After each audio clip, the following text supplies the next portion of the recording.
পাঠিয়েছিলেন, ও জিবরাইল আমার বন্ধুর কানে খবর দাও, আমার বন্ধু এই দেশের মাটিতে থাকতে পারবে না, আমার বন্ধু এই রক্ত মাখা জমিনের মধ্যে রাখবো না, আমার বন্ধুর দেহ আমার আরশের ডাইন পাশে দাফন করব।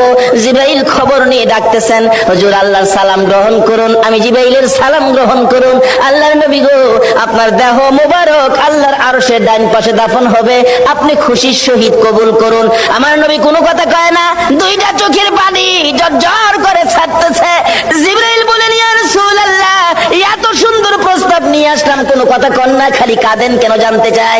আমার নবী বলেন, জিবরাইল রে, তোমার জন্য খুশির খবর হতে পারে, আমি খুশি হতে পারলাম না। কেন পারলেন না?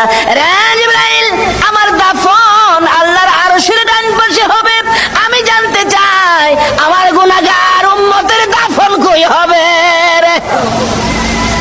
জিবরাইল বলেন, আপনার উম্মতের দাফন এই জমিনের মধ্যে হবে।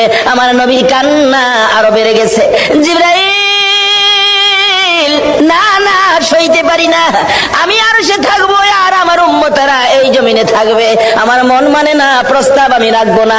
আমার পক্ষ থেকে একটা প্রস্তাব আমার প্রভুর দরবারে তুলে ধরো।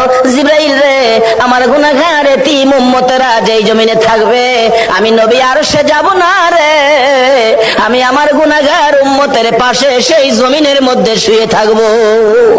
আরে দয়ালো নবী, প্রেমের ছবি।